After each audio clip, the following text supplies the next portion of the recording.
Good day, fellow viewer, and welcome back to a new episode of Hammer D20, the show that takes films and brings them to you in nice bite-sized little pieces to enjoy. My name is Steven Sobot, and I will be your guide. Today is going to be my part 2 and conclusion of the 18th Annual Hamilton Film Festival.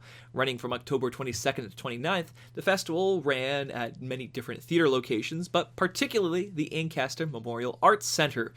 I hope that some of you who had watched my first part of coverage went and watched some of the films that did screen. But if you haven't, well, you've come to the best place because I'm going to be going over some of the films I had watched and haven't necessarily covered in the previous episode. So, grab some root beer, grab some popcorn, grab some licorice, grab some stromboli. This is going to be a long one. So, I'll start with the opening night category, which were local shorts. These are films of differing genres made by local artists from Southern Ontario, or was shot and featured lots of Hamilton scenery and or talent. The first film I watched was called Just Say It, a 26-minute dramatic film directed by Graziano Minolfi, which is about a young girl, Jessie, who struggles with her identity and sexuality after going through the tragedy of her mother dying. She's struggling to cope with it, turning to drinking and general rebellion, while also lashing out at the people in her life that love her. The basic premise is that she can't come to terms with saying that she loves her best friend, who also has feelings for her, dragging along her current boyfriend through a relationship which she doesn't really believe in. Jessie also struggles to deal with her family, who aren't exactly sure how to deal with her, or what's even going in her head.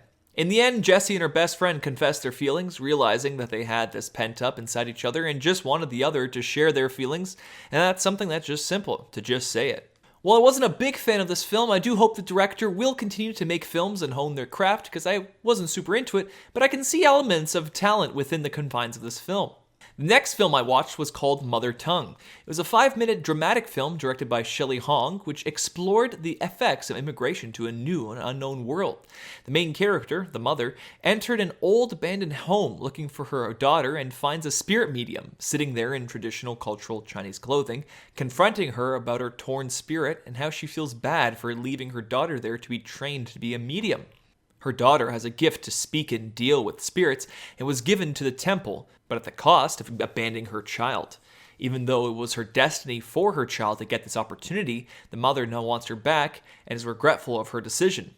It is later revealed that the medium is her daughter and that she misses her mother. A lot is implied, and it can be interpreted in many ways. It did take a couple viewings of it to realize that this film could be about immigration and moving a child from a world they were comfortable with to one that's completely foreign to them, but with better opportunity. However, I extrapolated that forcing a child through something they're not happy with, like piano or doctor school, examples of stereotypical strict Asian parenting choices, can lead to family members begrudging each other. And even if one becomes successful through the path, they can wish that they had a choice of their own life path instead of the one their parents set out for them.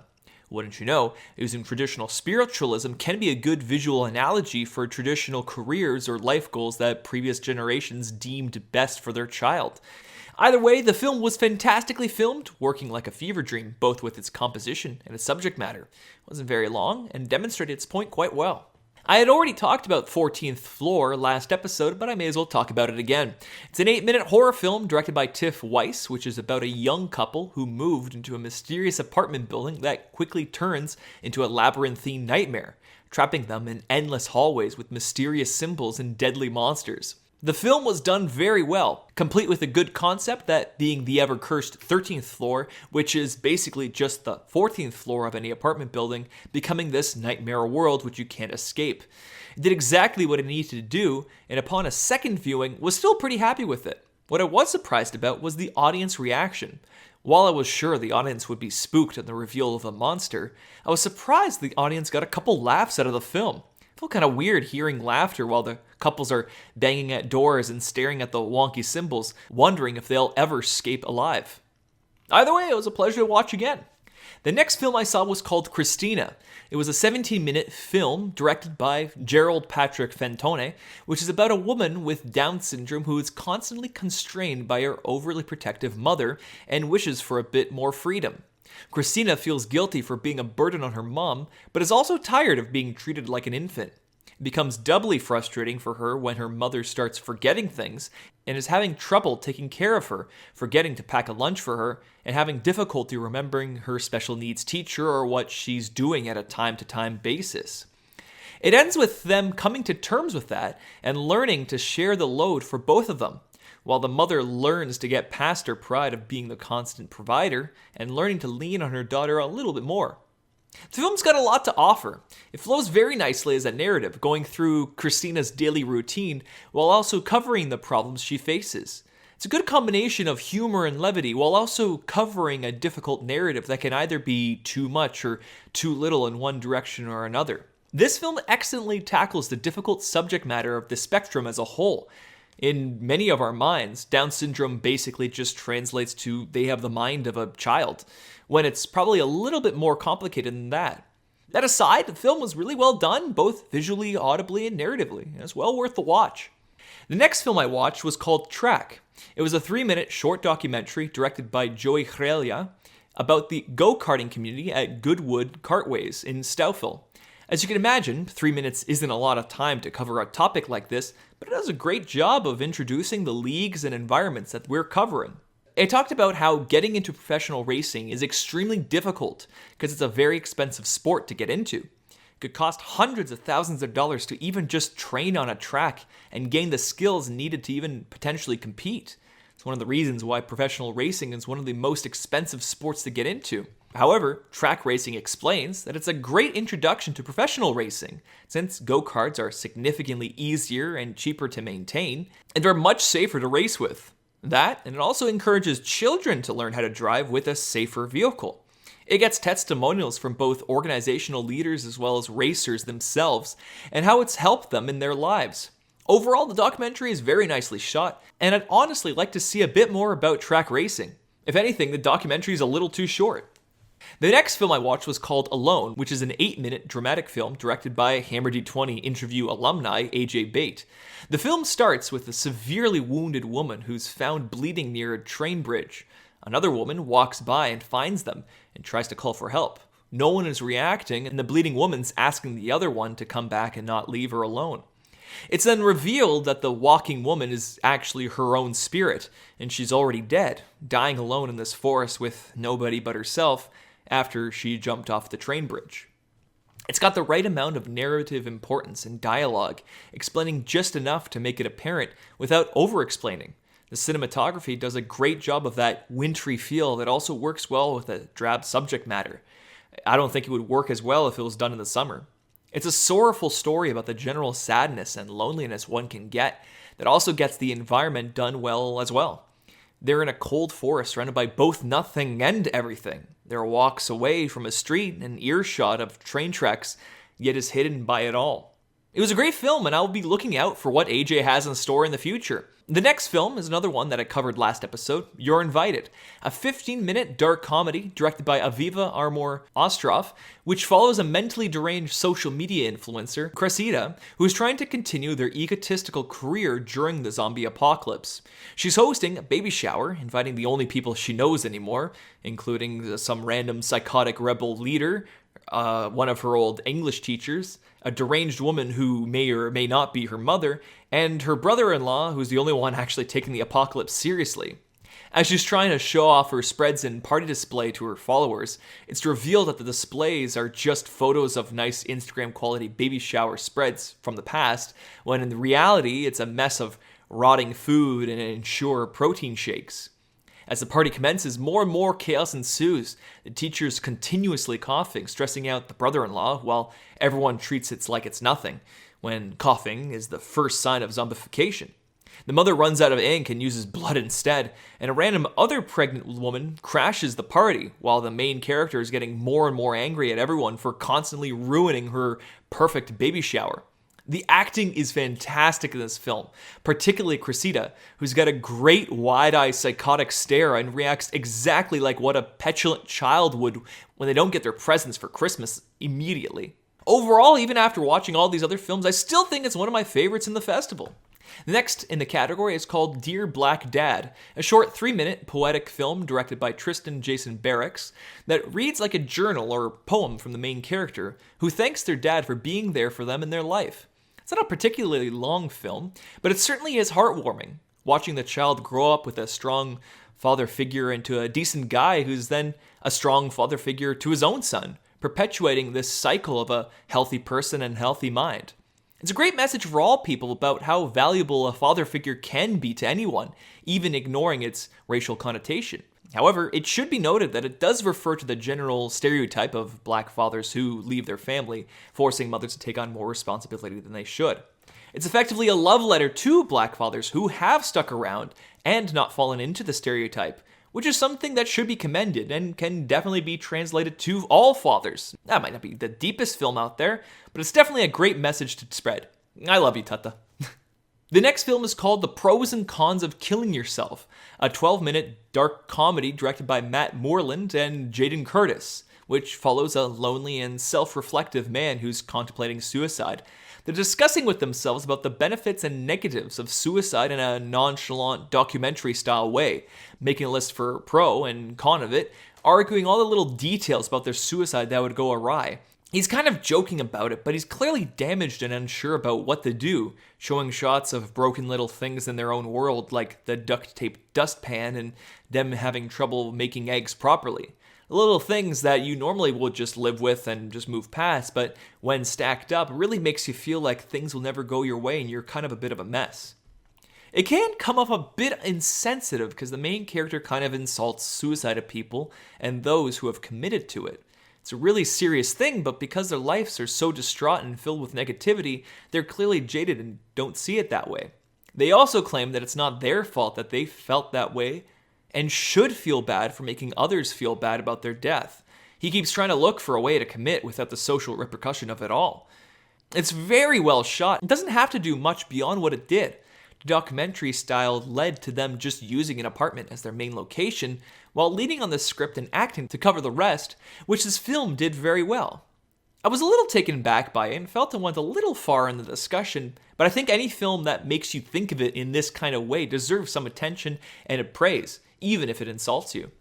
The next film in this category is called War Games, a 16-minute dark comedy directed by Adam Benish, which is a historically inaccurate retelling of the famous World War I soccer game that occurred on Christmas Day. For those who don't know, during the first year of World War I in 1914, there was an unofficial widespread truce along the Western Front between the British and the Germans around Christmas time. Although they were ordered to kill each other, as is the wont in World War I, it demonstrated a widespread feeling of general humanity that war tends to forget about. Famously, there was an example of a soccer game that occurred somewhere on the Western Front between the Germans and the British, played on snowy no man's land. This film took this concept and made it into this magical world scenario where Santa Claus and his evil demonic counterpart, the Krampus, purposefully choose to ruin the war by encouraging the soldiers to stop fighting and play this silly game of soccer, ending with a soccer game and Santa and Krampus both getting hanged. The war court, headed by a World War I general who is an ancestor of Ebenezer Scrooge, also includes a witch and a distraught Mrs. Claus, who no one knows the first name of, and also has them recalling the scene of the war soccer game by Scrooge licking Krampus's exposed brain to gain his memories. It's equally psychotic and creative, and just a generally fun film, if not a little extreme at times. But overall, a really well done film. The last film in this category is a multi-video feature called Doing Stuff with Guido Gagutz, a 15-minute compilation directed by Adriano Valentini, which stars Guido Gagutz, a stereotypical Italian man who's making self-help guides for people, featuring members of his family and community that are equally as, if not more, Italian than he is. This film compiles many of this year's How to Do Stuff shorts that it makes for social media, so each bit is individual and self-contained, but generally connected in their relation to Italian culture and how they do things. Ironically, almost nothing is actually done because they keep arguing amongst each other about why they need to be a tutorial about something like how to cook an egg or how to adopt a child. But most importantly, it's genuinely hilarious. I was rolling on the floor with laughter after each of these episodes. Being a Serbian man, I can completely relate to a lot of the stereotypes that Italians have, being as we're effectively next-door European neighbors on the map, and are culturally quite similar, and because they're one of the cultures that Serbs don't have an inherent feud with. Anyway, these videos are quick and snappy while also being well written, tackling modern topics with a traditionalist mindset that may have a point or not depending on the skit.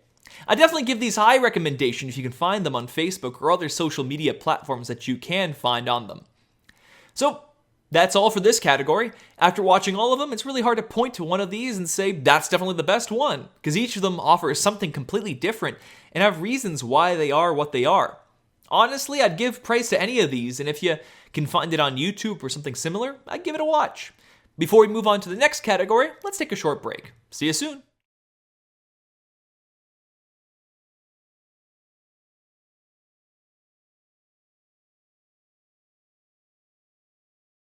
Welcome back. So, we talked about the films I watched in the local shorts category, a category made up of films made by or around Hamiltonians, and now I'm going to move to the drama shorts category. These films are from all parts of the world, some of which from as close as Hamilton, and are all dramatic or serious for the most part. Let's look at what we can find in this category. The first film I watched was called Carcass. It's a 17-minute film directed by Eric Wang Schwager, which follows a young thief, Gabriel, and his brother struggling in this medieval world. They are caught trying to steal from a rich man and are given a life or death choice. Gabriel chooses life and is branded a criminal and forced to execute his brother to survive. And then smash cuts to the present where he is much older and is now the town executioner, following the orders of the fanatical leader of this town, and doing what he must to survive as a pariah of the town. When a young friend of his is captured for a crime, he turns against his friend and sends him for punishment, only to realize that he's turned into a monster for turning on those who care for him. He then kills the fanatical leader, leading to his own execution by the hands of his young friend. It's a fantastically filmed piece that definitely had a bit of a budget put in. It looks like the Dark Ages, complete with old costumes in medieval settings and dungeons. And the acting is top-notch. And the cinematography has Hollywood levels of quality, which is something that I found with pretty much every film in this category. I honestly can't think of anything to complain about this, so let's just move on to the next film, which is called Lucky Market. It's a 12-minute film, also directed by Eric Wang Schwager, which is about an old Chinese grocery store owner who is being forced to retire and moved from her community by her concerned son, who believes the neighborhood that she works at is unsafe. She's got a bit of a wild streak, being promiscuous with other local men, and is welcoming yet stern and parental to the local homeless man around the neighborhood. She disobeys her son, constantly ignoring his wishes for her to start packing up her stuff. When her granddaughter is concerned that she won't win the lead dance role in Nutcracker because she's too Asian, she gives her sunflower seeds to give her classmates at snacks as a bribe to pick her as the dancer. When her granddaughter returns, she's mad at her because the classmates hated the sunflower seeds and just wanted to evade to her Chinese roots, and runs away. As she runs away, the woman asks the homeless man outside if she's seen her daughter, which results in him attacking her. She then wakes up from the attack and sadly starts packing up her stuff, which her granddaughter comes back and offers her the sunflower seeds to make her happy. Then it ends. Although it was directed by the same person, Lucky Market didn't hit as well as Carcass did. It was still a good story, acted and filmed very well, but it didn't have the same strength coming out the gate. That being said, it's not poorly done in any way, and is well worth the watch. I already covered the next film in this category, Shadowbox, but I may as well go over it again. It's a Torontonian film directed by Pierce Tsurgo, which features a weathered and down-on-his-luck boxer who's not been fighting well lately, getting berated by his abusive coach who's trying to get him to do better. He's scheduled to train against an up-and-coming boxer, which he doesn't do too well against, and the coach, who suggested some dirty tactics, is yet again disappointed in him when he gets disgusted from him for resorting to said dirty tactics. His opponent comes to his work to give him back his gloves out of his locker, which ends the film at an ambiguous mark of, will he actually give up boxing? Realistically, not much happens in this film narratively. Most of it is just the boxing coach being mentally abusive to him and treating him like dirt, while the boxer isn't taking it as motivation anymore. But what this film does well is that its lighting and composition and acting really does feel like a scene taken from a big budget boxing movie with excellent camera work and lighting, and the acting and fighting look real. I'm certain the boxers are actual boxers because all their technique looks too real to be an actor's interpretation. Fantastically shot though. The next piece I watched was called Glimpse of Childhood. It's an 8-minute film directed by Nizami Murtuzaev, which is about a lonely and disillusioned girl who is alone in her own world on her own birthday. The film focuses on her relationship with her sister, who feels too old to deal with her childish games, and her dad, who's estranged from her mother, who's suicidal. During her birthday, they're playing Monopoly, but it turns sour quickly when her mother storms out of the room when the phrase cheating is brought up, and her dad goes to comfort her, while her sister and her boyfriend want her to leave, the sister, so that they can make out. In the end, she sadly finishes the game by herself and cleans up after the party, while the sister breaks up with her boyfriend. Not much else happens other than sadness. I'm guessing that's the idea that the youngest daughter, who's not directly responsible for anyone's problems, is caught in the middle of a lot of it, and their childhood gets damaged by these negative experiences. Honestly, I didn't really like it, but only for its subject matter. It was just sad and depressing, which I understand why, but not much else happens other than sadness. I mean, again, if I'm only complaining about the subject matter, and then it was at least done, shot, and acted well. The next film I saw was It's About Time, a 16-minute film by Toronto's own Adam Pedersen, which is about a sad and lonely man who's missing his pet cat and living in a sad and depressing loop of monotony, working at a thankless call center and in a relationship with a woman who may or may not be a paid girlfriend, when the only solace is his wood and carvings of cats that he makes. One day, he is called into his boss's office and fires him for being late by only 2 minutes, only 2 or 3 times in the year. When he gets a call from his girlfriend who breaks up with him, and then he finds his pet cat, which then gets run over while crossing the road.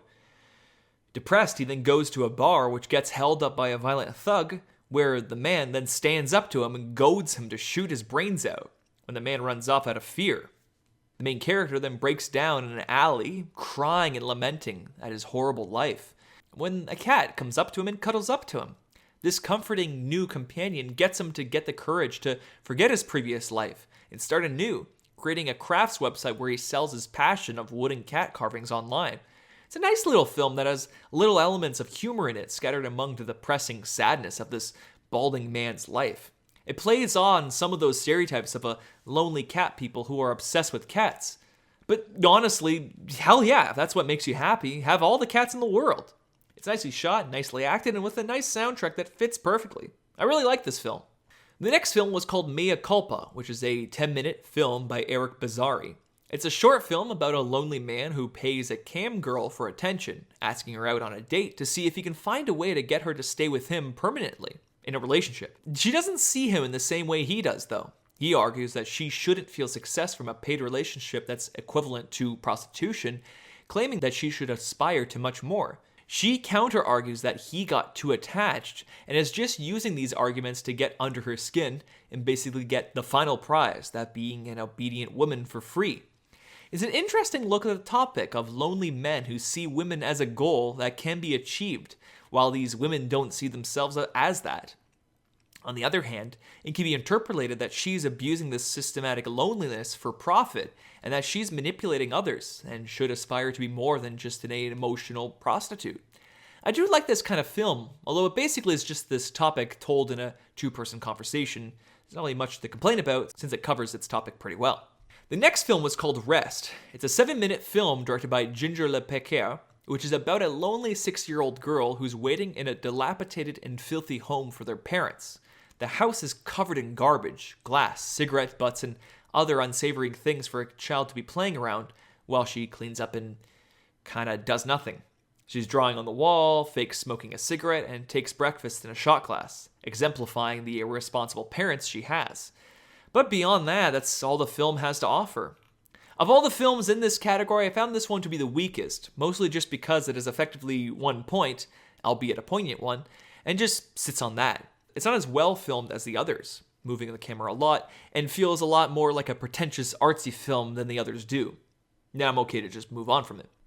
The next film is probably one of my favorites here, In Wonderland, a 14-minute film directed by Andrea Camacho McCracken, which follows a young girl, Nina, who's just immigrated from Mexico and is having a hard time accepting being in this unknown country with her estranged aunt, Carmen, and most importantly, not being with her father. She keeps asking her, as well as the immigration judge, where her father is, but everyone is pretty hush-hush about it all. While this happens, she imagines the stories and tales her father would tell her, like the story of Alice's adventures in Wonderland. She keeps wishing that her father would finally make it back to America or take her back home to Mexico. It is eventually revealed that her father died in some way, either in Mexico or along the way into the United States, and she has to come to terms with that tragic news, while accepting this new family that's accepted her. Honestly, this film doesn't have as many moving elements as some of the other films in the category, but one thing this film absolutely got right was the casting and acting for the father. Something about him seems so welcoming and kind, and I can easily see why Nina would be so sad that he's not with her. It does a great job of telling a story how difficult it can be for a new immigrant, particularly a young girl, to enter a country foreign to them. It can take years to get accustomed to it, and even when they do, you may never feel welcomed in the end. I found this film touching, and I really enjoyed it overall. The last film in this category was called Lucid. It was a 9-minute film directed by Hamilton's own Jim Watson, which focused on a schizophrenic man who lived on the street, who tried to gain some semblance of clarity. When an unknown woman approaches him and asks him if he needs help, he gains a moment of clarity and runs to what he believes to be his home. Then he ran off and out, haunted by whatever terrible things happened in his life relating to his wife. It is then revealed that the woman is actually his daughter, and she hoped that maybe seeing his old home or her would help him return to some state of sanity.